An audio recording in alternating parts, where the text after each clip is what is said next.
HR and you left that. It's a savage business. It really is. It's tough.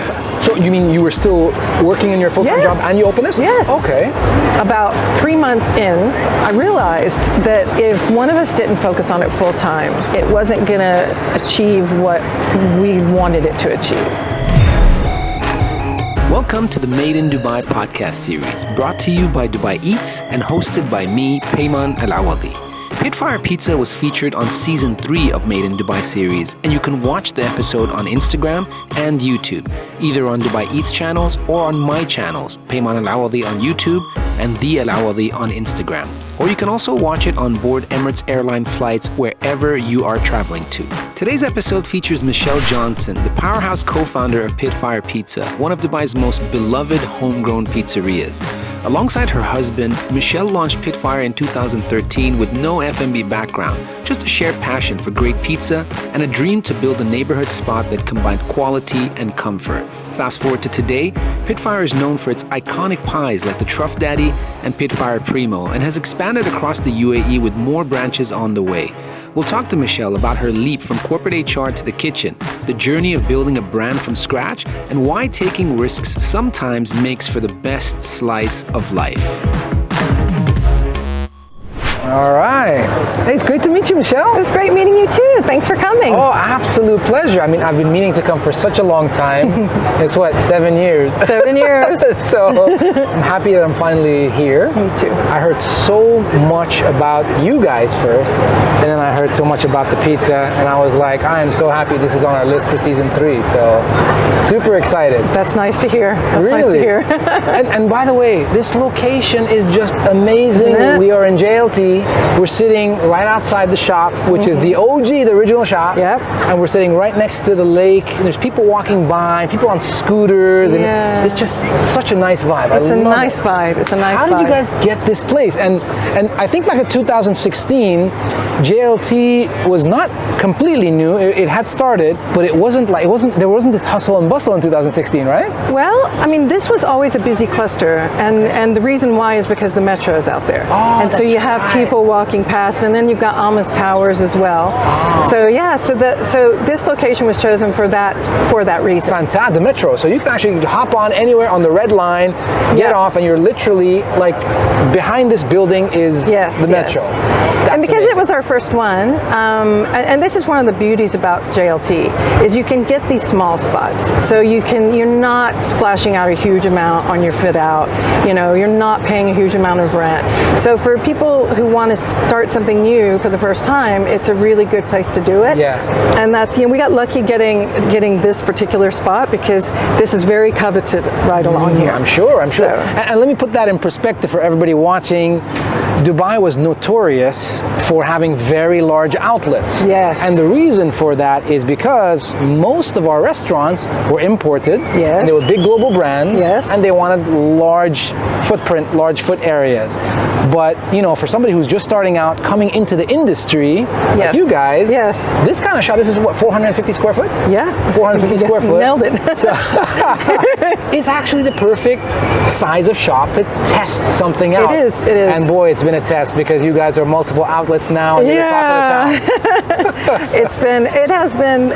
It is the perfect place, you know, because when you're like I said, and by the way, we had been in Dubai for several years before we did this because of what you just said. Mm-hmm. You know, when we first started looking around at locations, there were only all these big places, and it's not cheap to set up a restaurant. Great. And we don't come from money, we're not rich, you know, we just had some savings, and so we needed something affordable. Amazing. And lower risk. Well, thank God for DMCC. Thank God for us DMCC. That's amazing. And yes, I do know that you've been in the country for about 16 years. Yes. You had a corporate job. I did. Nothing to do with hospitality. Nothing to do. When did you wake up and say, I want to open a pizza restaurant? You know. And why? And why? Yeah, it's been like my husband has had a dream really since I met him of wanting to have a pizza restaurant. And it was a dream. It was an informed dream because he knew that everybody loves pizza, and he knew that if we could create something that we could deliver consistently, time and time and time and time again, it was a model which could be profitable. And I mean, that's why we started. We didn't start to break even, you know. It was like something. And so we got here. We talked about doing it like all of our lives. And when we moved here, we lived in Kuala Lumpur for 10 years before this. It was a wonderful 10 years. But that was not a place where we felt that the government was stable enough necessarily to take a risk on a business like this. So you were already thinking about the restaurant when you were in Kuala Lumpur? Yeah, yeah. Oh, I love this.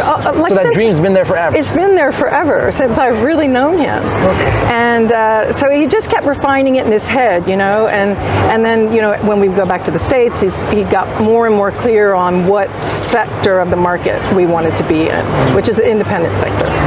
So, you know, when you kind of know what sector you want to occupy, that really helps narrow down what you're doing so that you're really, really filling that sector. So what you mean is you didn't want to franchise something out, you want to create something. That's what you mean by independent. Something. Yeah, okay, yeah. got it. And it's like, so that's very, very... So much harder, by the way, you know, to do everything from scratch. Tell me about it. Okay. I know. But that's what we wanted to do. It's the kind of scene you see in New York.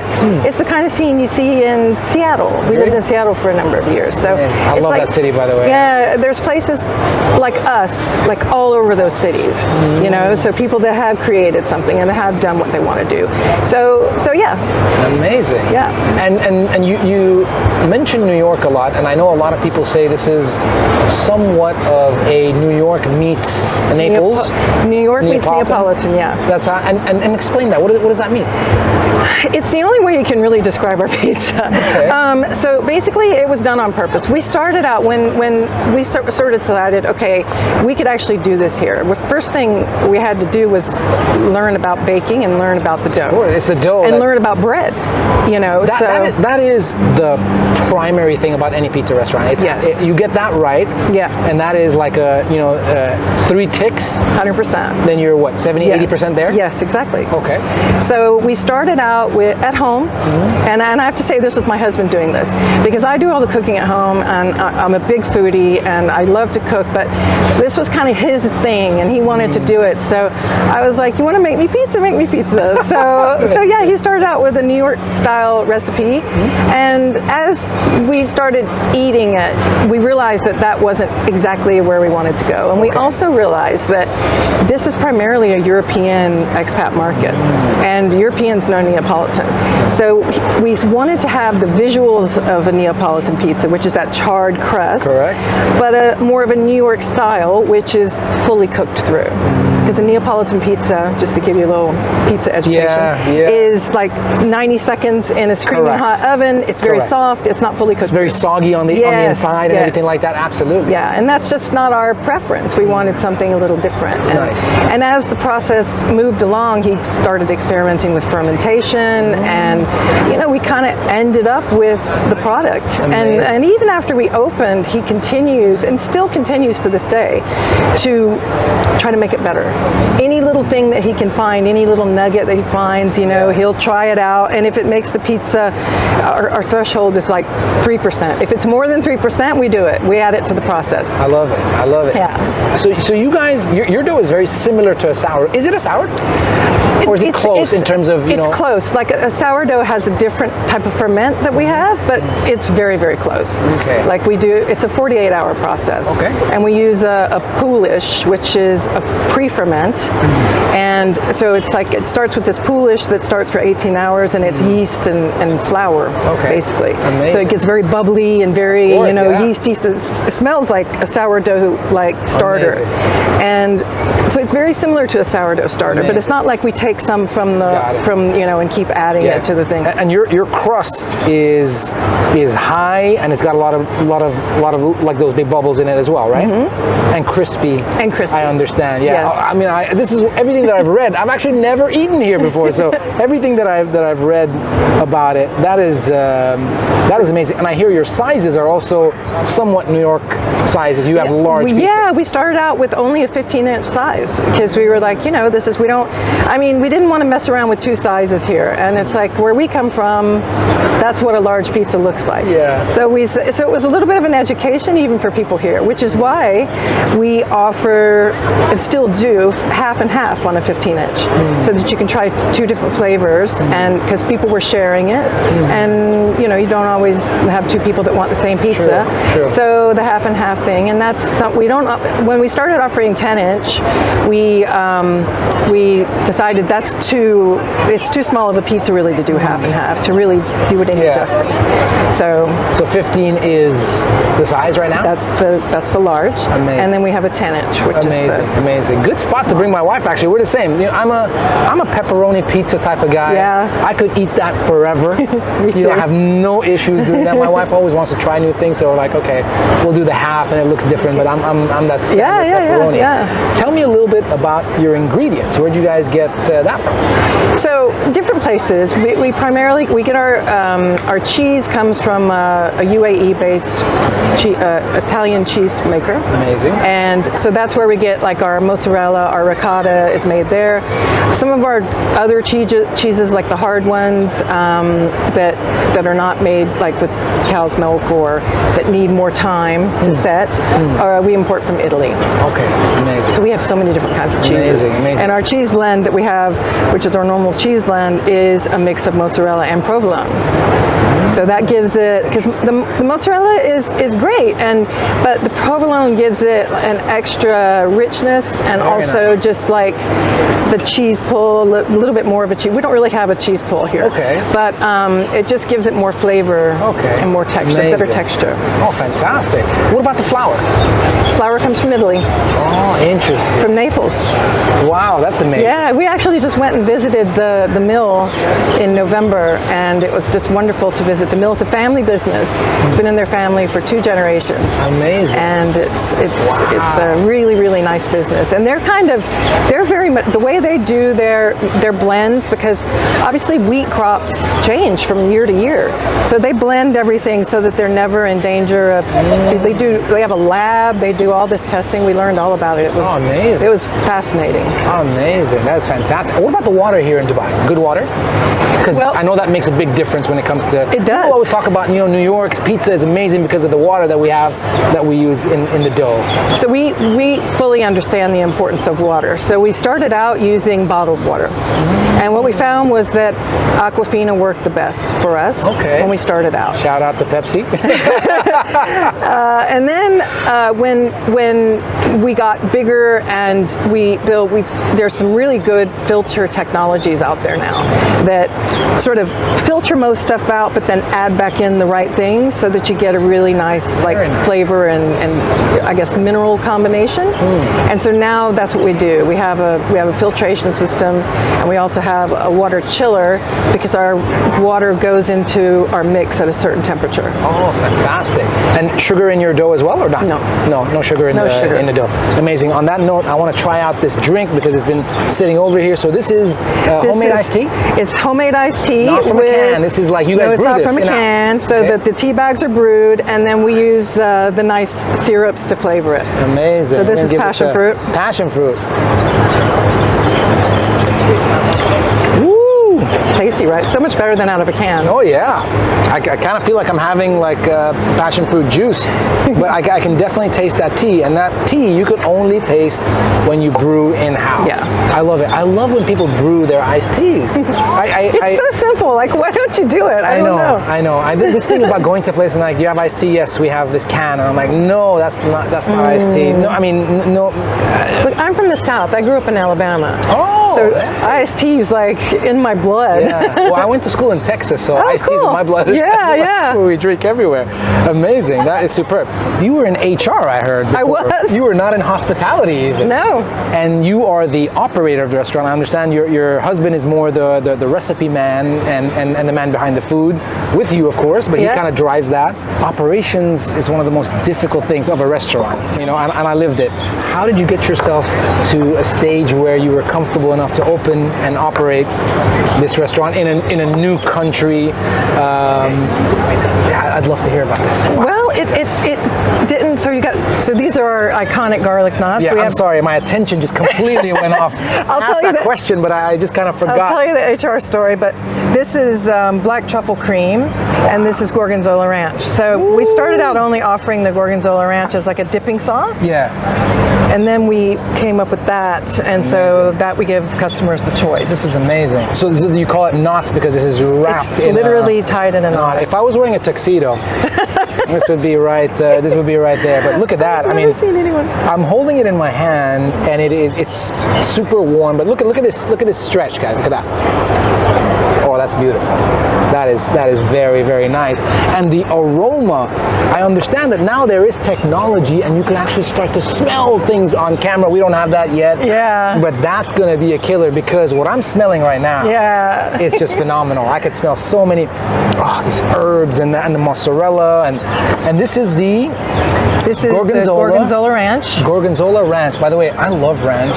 And ranch is it's not huge over here. It's not, which is why we kind of tweaked it a little bit. I love it. I love it. Gorgonzola and ranch. Let's give that a quick dip right here, guys. Look at that. And we'll get a good amount over there.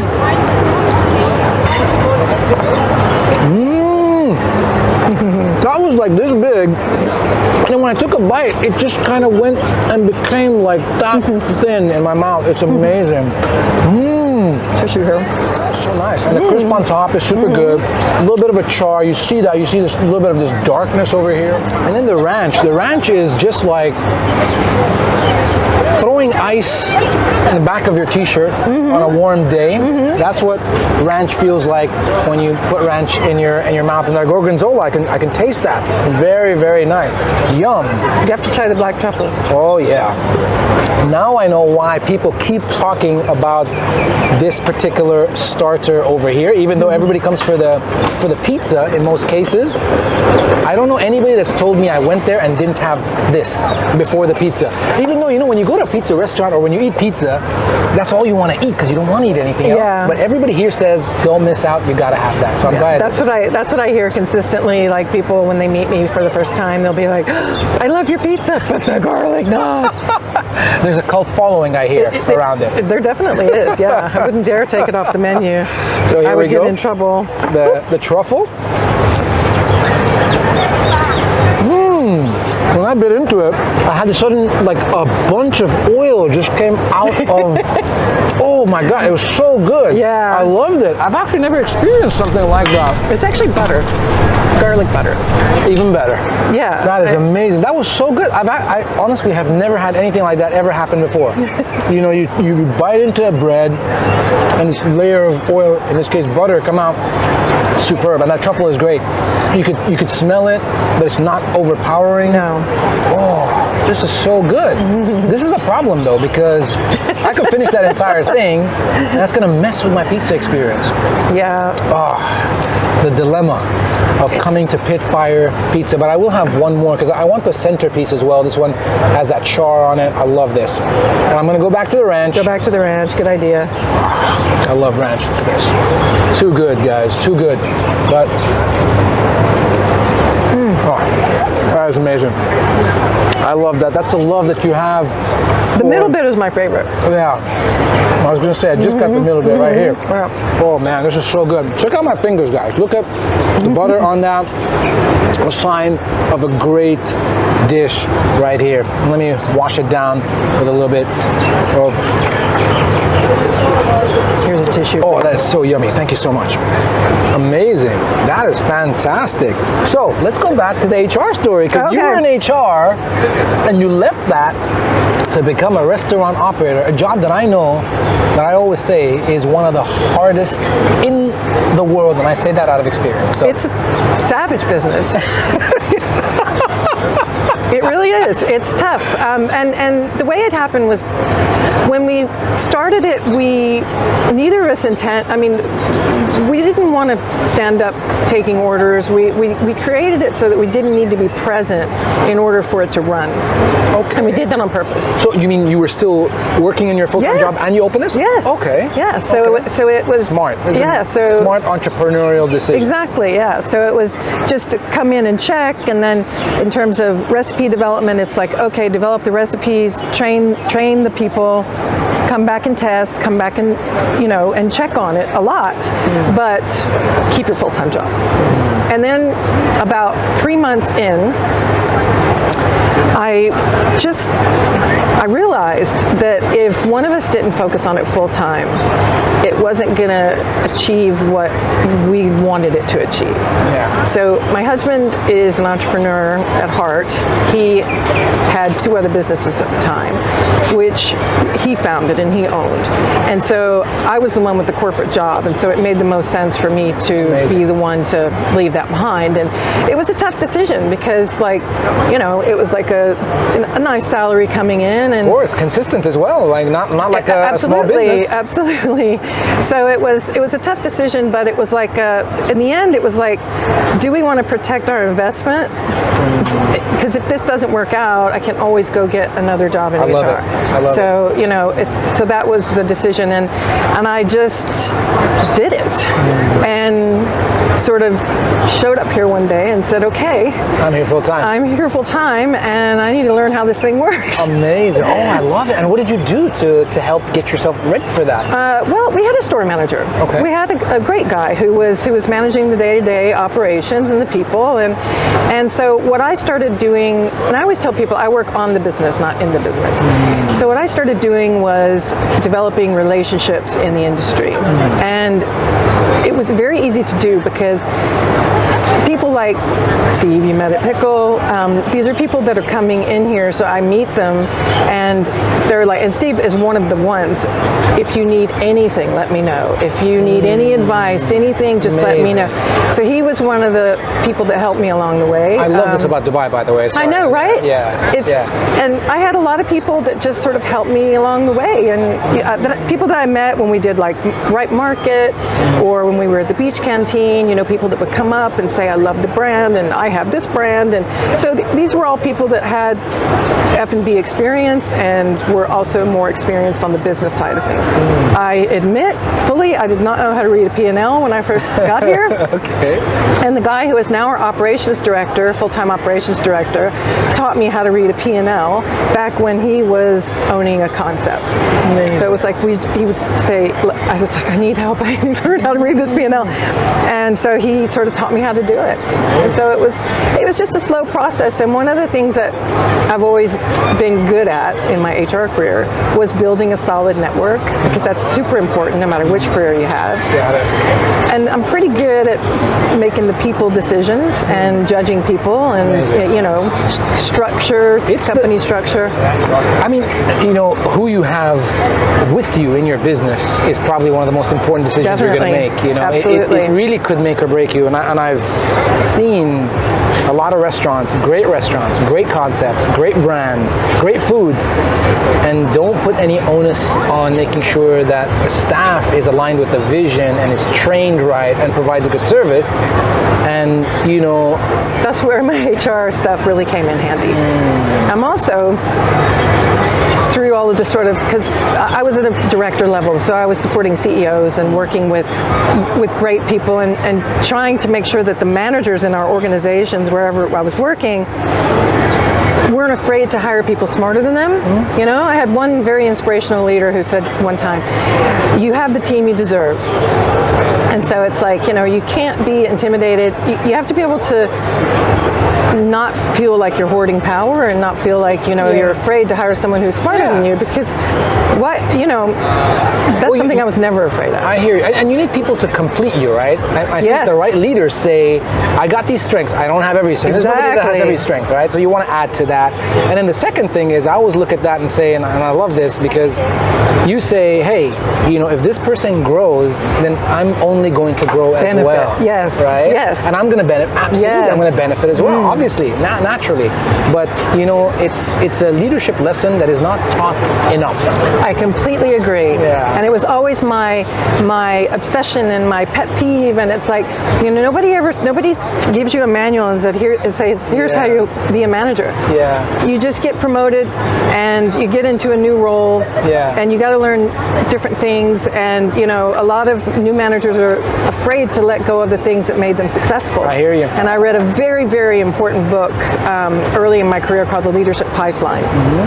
And the whole concept of the book was, as you ascend in any career, the things that made you successful where you were are not going to be the things that make you successful where you go up. True. So you've got to drop some of those things. True. You have to train someone else in your team now to do those things so that you can learn new things.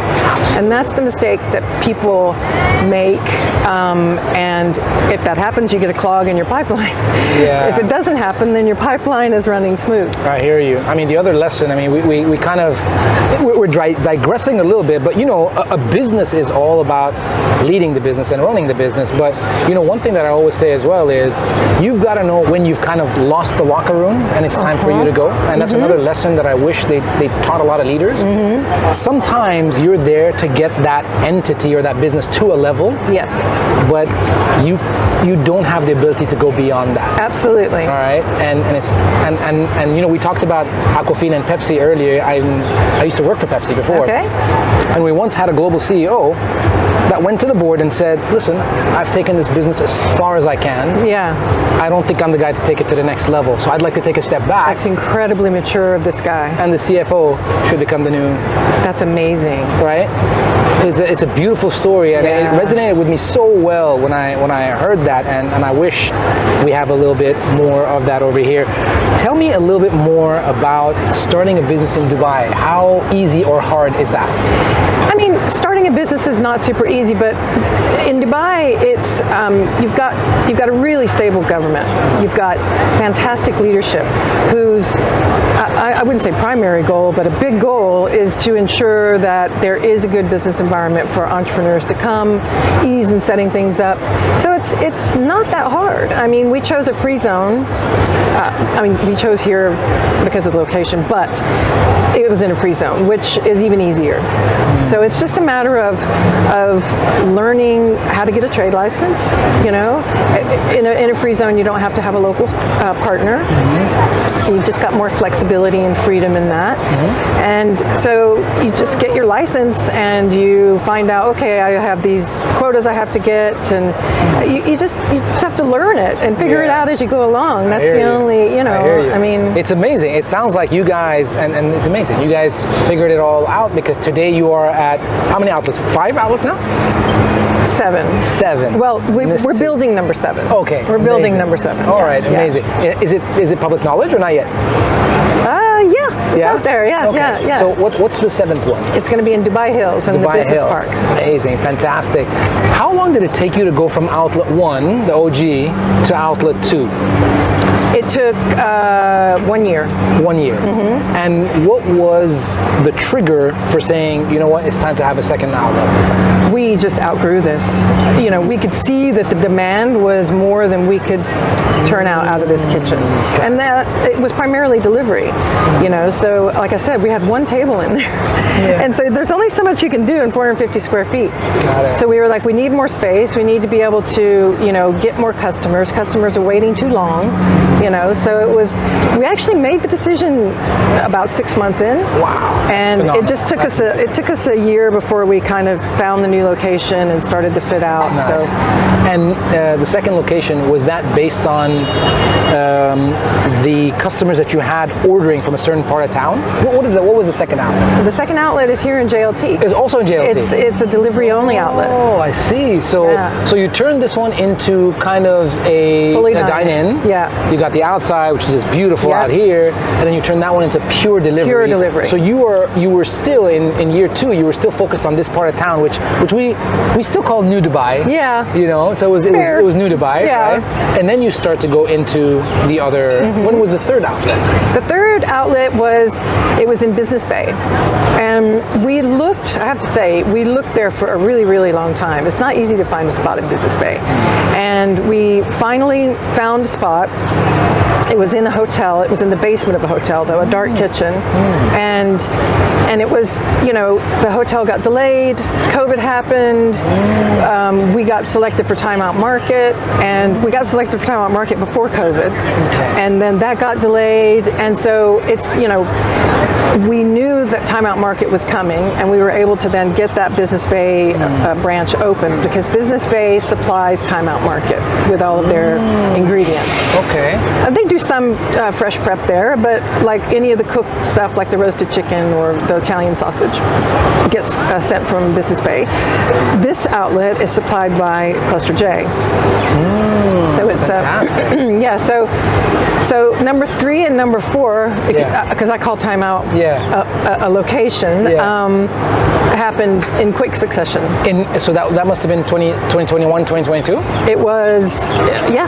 So technically, so here's the thing. I look at your J Cluster outlet as an extension of this. What you said this area still needs a lot more coverage. Yeah. We need a bigger spot. You didn't necessarily have the ability to expand this way. Yes. So you found somewhere else here to support this brand in this area. So technically, it's kind of like one. Yes. Yeah. And your second outlet came in about 4 years later, which, I mean, that's brilliant, because there is a tendency a lot to have a little bit of success and say, hey, I'm doing great, I'm going to go to outlet 2. Let's not forget COVID was in that for and COVID as well. but I believe that going from outlet 1 to 2 is one of the hardest things ever. It's like going from 1 to 10. Yes. Did you feel that way as well? No. You didn't feel that way? We didn't feel that way. Because we knew that where our other one is located, we would get very, very little footfall. Okay. And we knew it would be mainly focused on delivery. And then and it's not far either. It's just the next over on the other side. Got it. And so, you know, and we knew we wanted to turn this into all dine-in. So it was an easy decision, and we had to do it. Like, amazing, or else we were just going to sit here and wilt on the vine. Yeah, and then people would say, hey, it takes too long to get a pizza over here, and that would turn into people just being turned off from coming over to you guys. Yeah. And what was the competition like in 2016 when you guys opened within the pizza space? So you had, at that point in time, you had two kind of independent operators. You had Rosso Vivo, Neapolitan brand, still around, and you had Bussola. Those were the two kind of pizzerias that were not chains. Got it. And then other than that, chains. So not much, really. And not doing what we do, you know, because Rosso Vivo, their pizza is completely different to ours. And they don't focus as much on delivery as we do. Okay, amazing. So yeah. What would you say, like, in 2016, I'm trying to remember, you know, way back when, did we have Deliveroo and all these guys? We didn't. You had to do your own delivery. You had Zomato. Right? We had Zomato. Zomato, yeah. But they were small. It wasn't like huge, right? Yeah. Were you able to do all your deliveries through Zomato? Or did you have your own drivers as well? We had our own drivers. So Zomato, when they first started, didn't have a logistics arm. So they didn't do delivery. So we had a fleet of drivers. We had 8 or 9 drivers. And they were delivering all the pizzas. And Zomato was the platform, the one platform that we were on. And we had our own website. That's right. I remember that because, you know, I was in the restaurant business in 2009, 10, 11. Okay. Way back. We had nothing. Yeah. And somebody came up and they had that platform where they could order, but you'd have to have a separate unit, you know, and you have to check it all the time. Well, Talabat was actually around. I digress. Yeah. Okay. Talabat was the OG here.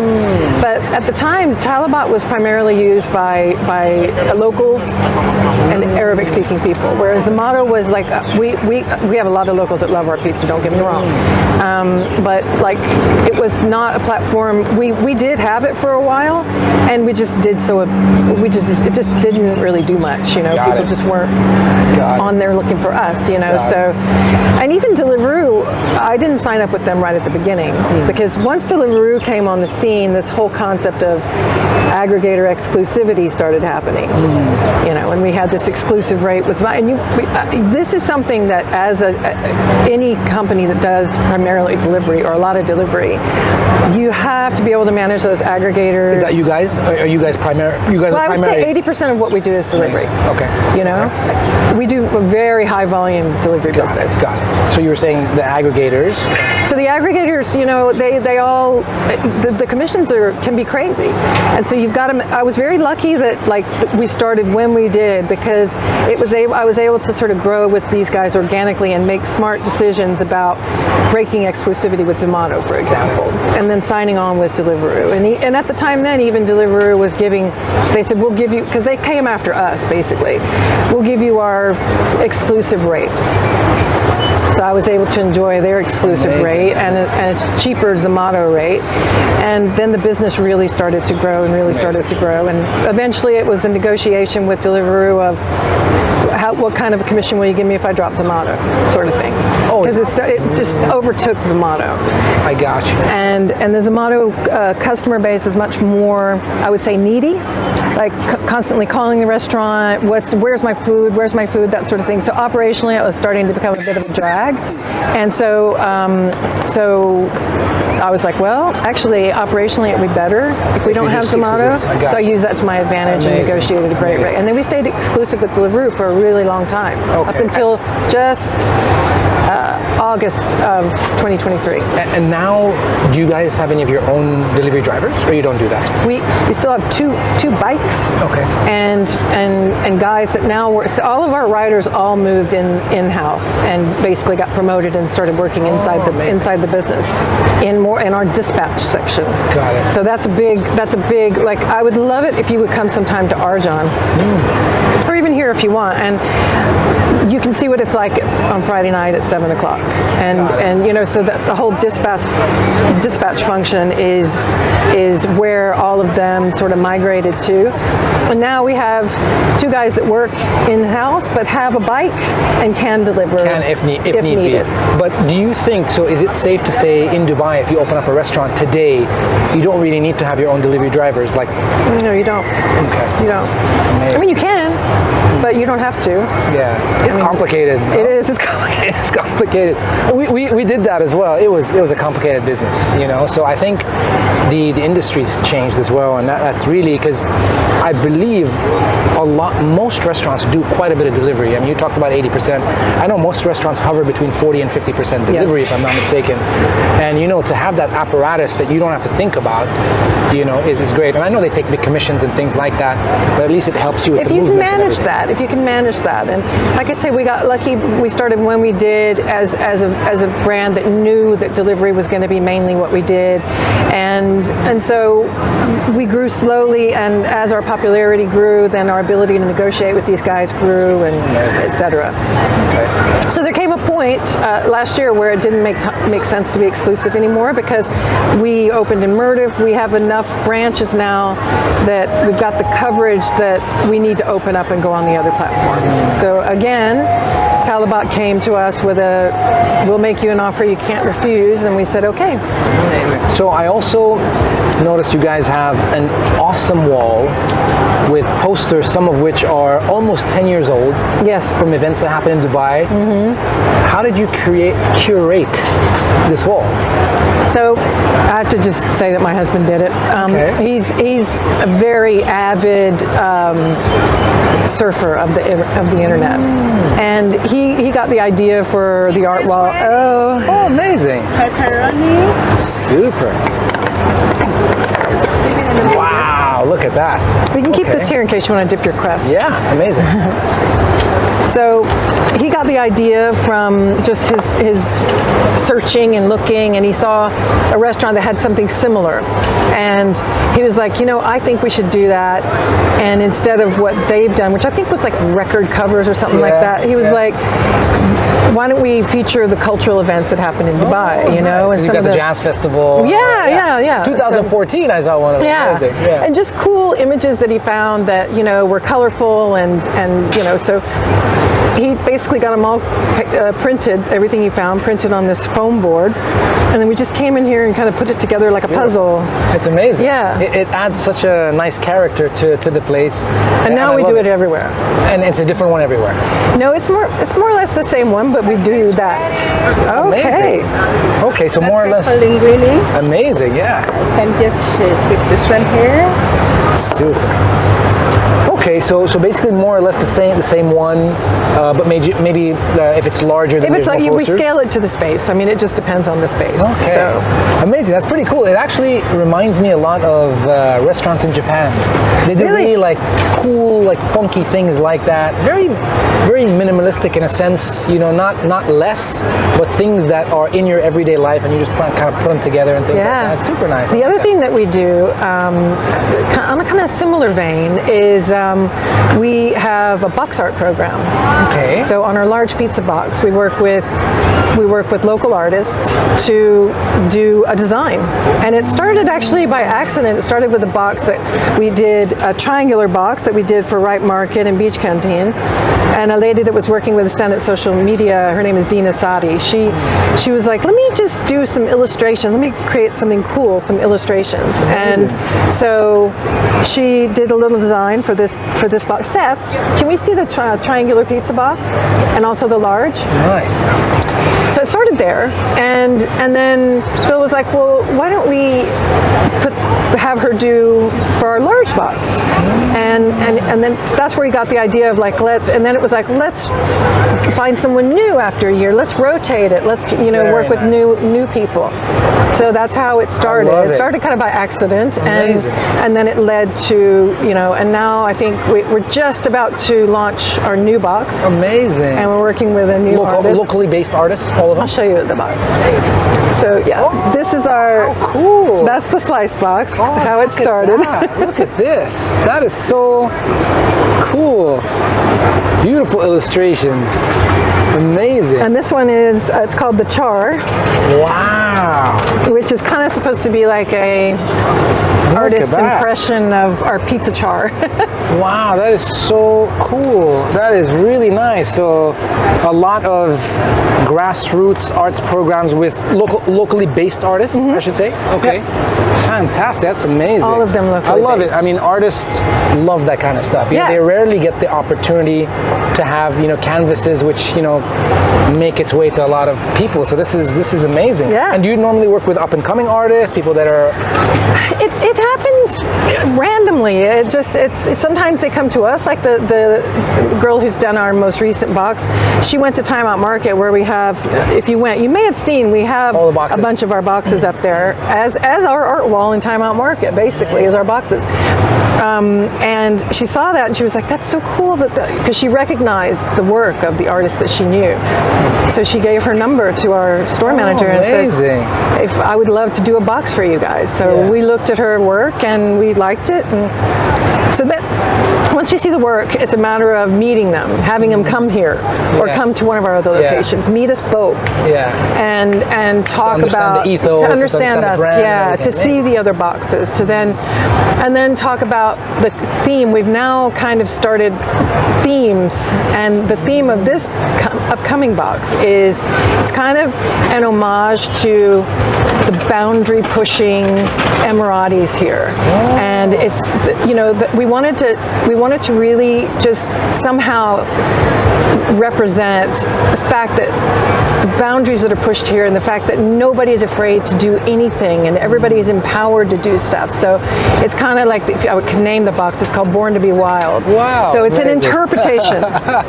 It's super colorful and super cool. Oh, I can't wait to see that Yeah. one. All right, on that note, let's dig in because pepperoni pizza is here, my favorite. Oh my God, it lights up my eyes every time I see a pepperoni pizza. So I'm gonna take a slice and I wanna put that, whoa, it's light. Yeah. Like it's quite light. That's nice. So check out the crust over here. Look at this thin inner part over there and look at the crust. It's probably something like 4 times or 5 times the depth, and look at the bubbles on the inside. You can see that crispy, charred a little bit. Some of these already break. So take a look at this. All right, I'm going to touch this one as well. Look what you get. You get those bubbles, which is beautiful. Now, I have a lot of friends in New York, and they tell me you got to eat a pizza like this. Is that how you would eat it, or does it matter? Honestly, however you want to get it in your mouth, it's totally up to you. Oh, okay. I'm going to do that just as an homage to my friend Brett Conti. All right, here we go.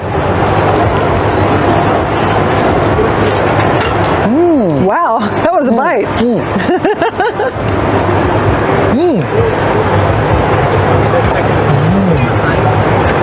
And by the way, I did that to see, or to compare it to a bite of any sandwich or anything like that. Yeah. That was actually perfect. That whole thing, I got everything, guys, except for the crust. And it felt like that was one bite of a sandwich. Super nice. That pepperoni is beautiful. That comes from the U.S., the pepperoni. That pepperoni is so nice. Like, I love when that kick you get from the pepperoni, that little pepperiness is at the back of your throat and it stays there. The level of that pepperiness is growing by the second. Yeah. I love it. Yeah. It's so good. We do too. We love it. I love the little round pepperonis. I love when they curve up. Me too. It's so nice. It's crispy. It is super tasty. And that cheese, so I do have to say, you talked to me about your cheese recipe, your cheese blend. And I've never heard anybody say cheese blend before. That's super cool. It's different. Like, I could actually say this pizza has a different taste. Very nice. I still have this, by the way, as well, so never throw this away. This is an important part of the meal, and I'm actually going to dip. I think you should. Yeah? So here we go. You get that crust, dip it back in here, get all those herbs. Yeah, we have these as crust dips as well. I love it. I think my mic is probably picking up that crunch, which is amazing. Very different to this, so don't think that you don't order this, you order this and you'll eat the crust as if it was that. No, you gotta order both of them when you come over here. They're two different things. Really nice. Made from the same thing, but cooked very differently. Cooked in different ways. How long in the oven for this one? About 7 minutes. 7 minutes? 6 to 7 minutes, yeah. That is interesting. Interesting. Okay. It is so good, guys. I can't even tell you. And I'm coming back for you. But I do want to try the pasta because I've also heard good things about the pasta. And I know usually when I go to pizza shop, I won't order anything else. But I'm very happy with, so far, this combination. And I'm going to tell you guys about this combination. But Michelle, what's on this? It looks like it's got some extra things on it. It does. It's not your normal. This is what, an Alfredo? Is this like a mushroom sauce? It's a cream sauce. Cream sauce? It does have some mushrooms in it. It's made with black truffle paste. Black truffle paste. And a mushroom cream sauce. Mushroom cream sauce. And then it's cooked. That's cooked with the pasta, and then we garnish it with goat cheese and caramelized onions. Goat cheese, caramelized onions. And there's chicken in there. And there's chicken. Oh, I can see the chicken right here on the side. This is amazing. All right, let's get some of this. So let me actually put this over here. Okay. Put it on this side. Let's check this out, guys. Let's get everything. Oh, that is beautiful. This is a large portion too. This is quite a nice size for pasta. What you call it, an American-sized portion, I suppose. I was going to say Texas size. Everything's bigger in Texas. Yes, that is true. Close. All right. Make sure you get some goat cheese. Let me get some of this goat cheese right here. Phenomenal. Get some of this chicken as well right there. That chicken breast looks amazing. Let me put this away. Okay. Put it over here now. And I'm going to You can use that. I'll use these? Yeah. Amazing. That's perfect. It's amazing when you use the fork and spoon that you use to kind of pick everything up because it's got all the sauce on it. You don't waste anything. So let's get this into a nice large bite. Whew. That's going to be a large bite. That is a large bite. Right? I'm going to try to get all this in. There we go. Yeah. That's a good one. Right there, guys. Here we go. Oh, Ooh! I actually impressed Look, myself. we made a flower. Oh my God. All right, here we go.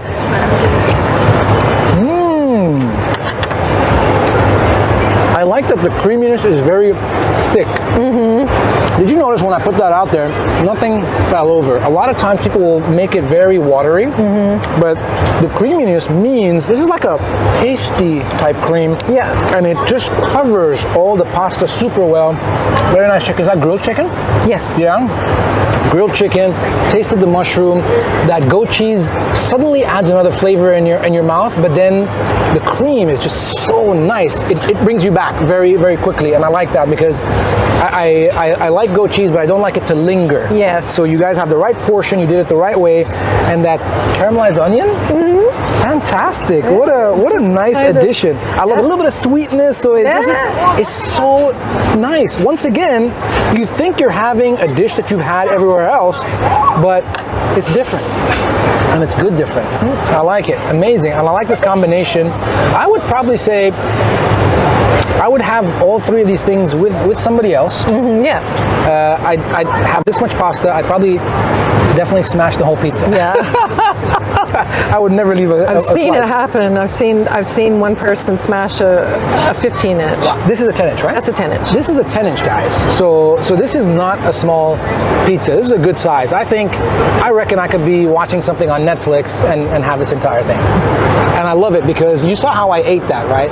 Let me show you guys one more time. Right? So I took this, and look, the entire part without the crust.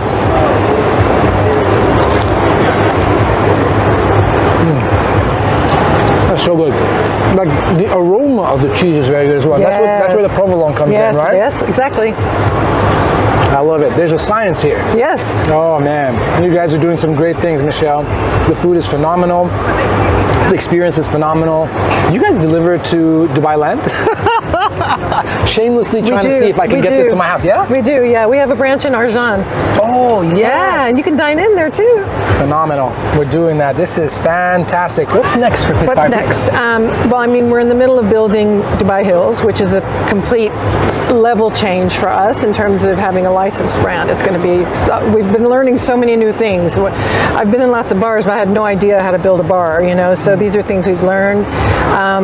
And I think that's going to just sort of complete our dream of what we wanted to achieve in terms of all these different formats of our restaurant.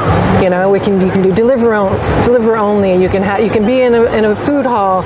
You can have a fully functioning delivery and dine-in restaurant, or you can also have one with the bar. So it's not the end for us, but it does sort of complete our sort of dream that we had for the brand. Next is Abu Dhabi.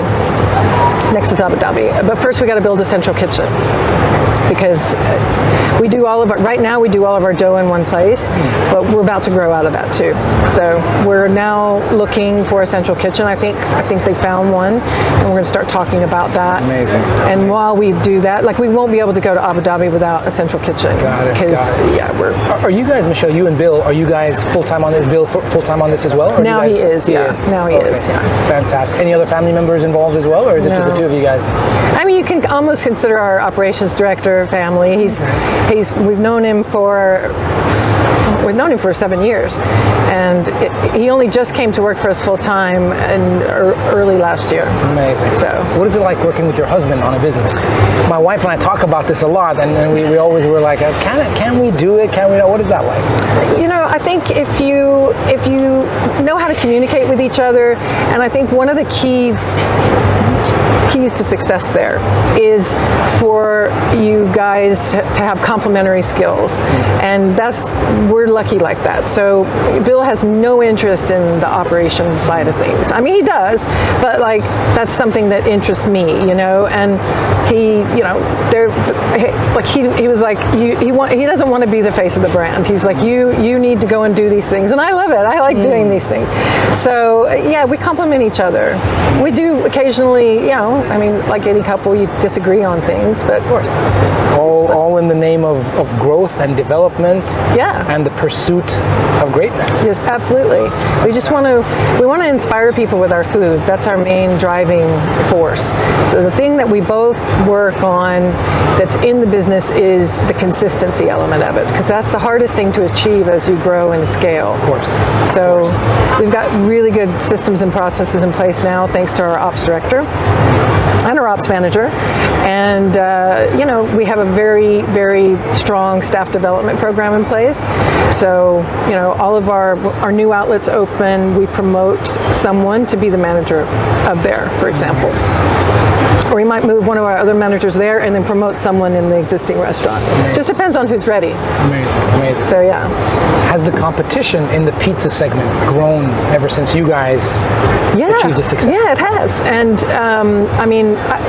competition is I don't use the word very much, you know what I mean? It's like, but I will say that now exist plenty of other independent pizzerias. So you've got the Rascals guys have opened a slice concept. Film with the guys as well. I know. Slice concept. That's one of the partners. Zaza. Yeah. And knowing them, because I know them, they're cool guys. I don't think he's going to stop there. I think he's going to expand that and do some other things. He started small, and that's how they started Rascals as well. They want to eventually make their own bread, but they knew they couldn't do it to begin with. So they're very smart how they approach things. Tarek is the one that I talked to. Correct. And so there's that. There's a few other places around. There's New Frankie's Pizzeria in JLT. I heard about that one as well. Yeah, that one is in above Splendor Fields in that location, and that just recently opened. And there's Blue Pizzeria, which is a very small place, and they do Neapolitan. Most of these places are doing Neapolitan. God, you have your eyes on all the competition, Michelle. I mean, I go and I try them. She's on it, guys. Michelle knows what's happening, and that's why she's always ahead of the game. Have to know who the other players are. Absolutely. And I'm friends with all of them. I'm happy for the Rascals guys. I'm delighted. I can hear it in your voice, and I love that, honestly, Michelle. A lot of people will talk about other players in the market, whether they're in the same genre or industry or not, but they don't talk about it pleasantly. You can kind of see that, but there's plenty of room in Dubai. There's plenty of room for more independent pizzerias, I think. Amazing. We'll try to be there wherever we are, but we do what we do, and other people do what they do, and you got to just support each other. Amazing. Congratulations for being on top for all these years. It was amazing to meet you. Thank you very much for this awesome meal. You're welcome. We're gonna wrap up over here, but naturally it's time for me to finish this pizza while you guys, I don't know, order the pizza or something like that. We're out of here.